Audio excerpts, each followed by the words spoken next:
Om Shanti friends. आज हम picture gallery यानी पथ प्रदर्शनी का अगला चित्र समझेंगे। तो हमारा आज का चित्र है गीता ज्ञान हिंसक युद्ध करने के लिए नहीं दिया गया था। गीता में जो वर्णित युद्ध है कि कृष्ण ने पांडवों का फेवर किया और अपने ही भाइयों के विरुद्ध युद्ध करने के लिए प्रोत्साहित भी किया है ना, दिखाया है ये। और उन्होंने गीता का जो ये ज्ञान है वो रथ में बैठ के युद्ध के मैदान में ही कहा जाता है, जबकि अर्जुन के अंदर मोह प्रकट हो गया था। तो युद्ध के मैदान में ही उन्होंने, गीता इतनी बड़ा शास्त्र है तो क्या वो युद्ध के मैदान में इतने कम समय में या इस तरीके से रथ में बैठ के कभी भी कोई किसी को इतना महान ज्ञान नहीं सुना सकता पूरा का पूरा। तो ये सिंबॉलिक है, क्योंकि शास्त्रों में मनुष्य लिखते हैं शास्त्र, और उनकी बुद्धि के जितनी लिमिट है, बुद्धि में कुछ टच होता है उनके, और उसी के आधारित वो जितना उनको समझ में आता है उस तरह से लिखते गए हैं। क्योंकि ये यादगार यहाँ संगम युग की है। देखिए, असली गीता ज्ञान यहाँ संगम युग पे परमपिता निराकार परमपिता शिव अवतरित होते हैं ब्रह्मा के तन में। प्रजापिता ब्रह्मा, ये कृष्ण का ही आखिरी जन्म का शरीर है, और वो भी 60 वर्ष की आयु में वृद्ध तन में परमात्मा का अवतरण होता है। उसके बाद वो गीता ज्ञान देते हैं। क्यों देते हैं? वो इन असुरों से युद्ध के लिए। कौन से असुर? देखिए यहाँ, अहंकार, मोह, लोभ, क्रोध, काम विकार। तो ये हम आत्माओं के अंदर ही ये असुर यानी ये विकार, 5 प्रकार के विकार, उससे भी ज़्यादा हैं, ईर्ष्या, घृणा, दुखी होना। तो ये जो विकार हैं, ये विकारों को असुर माना गया है, और आत्मा में ये इनकी प्रधानता हो जाती है कलयुग के अंत में। तो ये कलयुग का अंत चल रहा है, और सभी आत्माओं में जो 84 जन्म ले चुके हैं, जो अधिकतम जन्म ले चुके हैं, उन आत्माओं में ये 5 विकार, काम, क्रोध, मोह, लोभ, अहंकार बहुत ही मतलब हाईएस्ट हो जाता है ना, तमो प्रधान जिसको कहते हैं।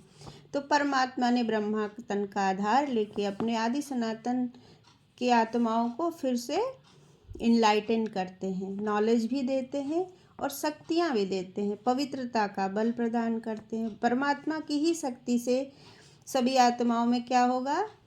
इन विकारों के ऊपर विजय प्राप्त करने की स्वतः ही एक शक्ति आ जाती है। वो सतो प्रधान होने लगते हैं। उनकी आत्मा यानी कॉन्शियसनेस में इतनी ऊर्जा भर जाती है, और वो ऊर्जा में पवित्रता का बल है, उसमें शांति का बल है, आनंद है, ज्ञान गुण शक्तियाँ हैं, उसमें प्रेम की शक्ति है, सुख की शक्ति है, गुण है। ये जो 7 गुण और 8 प्रकार के शक्तियों का गायन है जो हम आगे समझाएंगे, तो वो भरपूर हो जाती है इन आत्माओं में। तो वो आत्माएं स्वतः ही इन विकारों पे विजय प्राप्त कर लेती हैं। तो गीता का युद्ध ही इस जो ये संगम युग पे परमात्मा शिव द्वारा ज्ञान देकर जो हम आत्माएं अपने ही अंदर जो आसुरी प्रवृत्ति है, जिसको रावण भी बोल सकते हैं, जिसको माया भी बोल सकते हैं, और ये विकारी असुर भी बोल सकते हैं। तो अपने ही अंदर के नवगुणों पे जब हम राजयोग की विद्या प्राप्त करके और परमात्मा से बल, शक्ति, एनर्जी है ये पॉजिटिव एनर्जी, तो सकारात्मक बल परमात्मा से प्रचुर मात्रा में लेकर जब हम आत्माएं इन असुरों पे यानी इन विकारों पे स्वयं ही विजय प्राप्त कर लेते हैं, और हमारी आत्मा सतो प्रधान हो जाती है, और वो स्वर्ग में जाने के लायक भी हो जाती है, यानी आगे का हमारा स्वराज्य मिल जाता है। जैसे यहाँ पांडव जीते तो कहते हैं ना, पांडवों को स्वराज्य मिलेगा, वो राज्य अधिकारी बनेंगे क्योंकि उन्होंने विजय प्राप्त कर ली। ये रथी दिखाया गया है कि कृष्ण सारथी थे, मतलब कृष्ण को परमात्मा दिखा दिया गया है गीता में। गीता का ज्ञान परमात्मा द्वारा दिया गया है, और परमात्मा रथी यानी ये शरीर, वृद्ध शरीर को रथ माना गया है, और इसका आधार लेके ज्ञान किसको देते? अर्जुन माना। ये हम सब आत्माएं अर्जुन ही हैं जो इस ज्ञान का अर्जन कर रहे हैं, जो मोह में फंसे हुए हैं, जो मोह के कारण सही गलत का निर्णय लेने में भी चूक जाते हैं। कई बार हम आत्माएं, इतना मोह होता है हमें अपने मित्र संबंधी रिश्तेदारों में, अपने प्रियजनों में, कि मोह में आकर हम गलत निर्णय लेते हैं। महाभारत का युद्ध किसका उदाहरण है? इसी का तो उदाहरण है कि उनको अपने पुत्र मोह था कि भाई हमारा पुत्र बने तो हमारा पुत्र बने। रामायण कह लो या महाभारत कह लो, तो ये मोह के कारण जो विकार जनित हैं और वो इतने बड़े युद्ध का कारण दिखाया, तो उसी से इंसान मनुष्य यहाँ कलयुग में दुखी है। और गृह युद्ध भी इसी वजह से होता है, भाई भाई के बीच में भी युद्ध लोभ की वजह से, धन का लोभ। तो आप देखेंगे कि पूरे समाज में काम विकार भी इस समय प्रचंड है। उसका भी कारण बहुत से घरों में भी नुकसान, आपस में समाज में भी कहीं ना कहीं नुकसान ही को प्राप्त होता है मनुष्य। तो ये सारे विकार हैं। तो परमात्मा ने कभी भी परमात्मा हिंसक युद्ध के लिए किसी आत्मा को प्रोत्साहित नहीं करेंगे, ये सिर्फ सिंबॉलिक है। और यहाँ पे संगम युग में परमात्मा द्वारा हम आत्माएं अपनी आत्मा को स्वराज्य अधिकारी के लायक बना देती हैं और हम इन विकारों पे विजय प्राप्त करके और सतो प्रधान गुणों को धारण करके खुद ही अपनी कर्मेंद्रिय जीत बन जाते। यानी हमें आत्मा को सही गलत का संपूर्ण रीति से ज्ञान हो जाएगा और वो अपनी कर्मेंद्रियों से अब सिर्फ वही संकल्प उत्पन्न करेगी या वही कर्म करेगी जो धर्म के अनुसार उचित है, जो सही है। इस प्रकार 16 कला संपूर्ण आत्माएं बन जाती हैं। फिर परमात्मा वैसे ही कलयुग के अंत में विनाश दिखाया गया है, तो विनाश को प्राप्त होगा कलयुग और आत्माएं परम धाम चली जाएंगी। देखिए यहाँ पे लिखा भी है, संगम युग में भगवान शिव ने जब प्रजापिता ब्रह्मा के तन रूपी रथ में अवतरित होकर ज्ञान दिया और धर्म की स्थापना की, तब उसके पश्चात कलयुगी सृष्टि का महाविनाश हो गया और सतयुग स्थापन हुआ। अतः इस सर्व महान परिवर्तन के कारण बाद में यह वास्तविक रहस्य प्राय लुप्त हो गया। फिर जब द्वापर युग के भक्ति काल में गीता लिखी गई, वो मनुष्य द्वारा लिखी जाती है, उनके बुद्धि में थोड़ा बहुत इस दृश्य का टचिंग होता है, तो वो अपने अनुसार कल्पना करके लिखते हैं।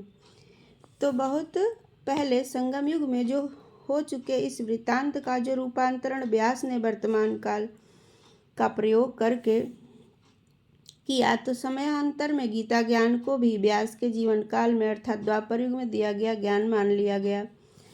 परंतु इस भूल से संसार में बहुत बड़ी हानि हुई है, क्योंकि यदि लोगों को यह रहस्य ठीक रीति से मालूम होता कि गीता ज्ञान निराकार परमपिता परमात्मा शिव ने दिया था, जो कि श्री कृष्ण के भी पारलौकिक पिता हैं और सभी धर्मों के अनुयायियों के परम पूज्य तथा सबके एकमात्र सद्गति दाता राज्य भाग्य देने वाले हैं, तो सभी धर्मों के अनुयायी गीता को ही संसार का सर्वोत्तम शास्त्र मानते और उनके महावाक्यों को परमपिता के महावाक्य मानकर उनको सिरोधार्य करते और वे भारत को ही अपना सर्वोत्तम तीर्थ मानते तथा शिव जयंती को गीता जयंती तथा गीता जयंती को शिव जयंती के रूप में भी मानते।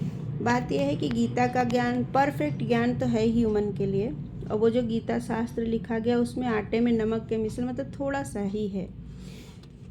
फिर भी लोगों को लगता है कि ये ज्ञान ह्यूमन के लिए परफेक्ट है। किसी ने कहा था कि गीता में से अगर मनुष्य ने ये ज्ञान दिया है, अगर इसको हटा दिया जाए और परमात्मा ने दिया है तो ये इफ़ेक्टिव होगा, मतलब इसमें शक्ति बढ़ जाएगी।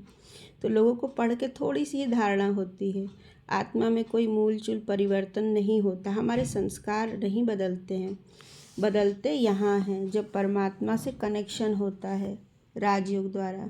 इसलिए हमें ये जो सेंटर्स पे गीता ज्ञान मुरली के रूप में सुनाया जा रहा है, अहो भाग्य है हमारा जो परमात्मा हमें इस ज्ञान की टचिंग देते हैं और हमें ये ज्ञान सुनना है रोज़ सेंटर पे जाके। इसी से हमारी आत्मा 16 कला संपूर्ण कृष्ण के समान बनेगी। ओम शांति। Thank you.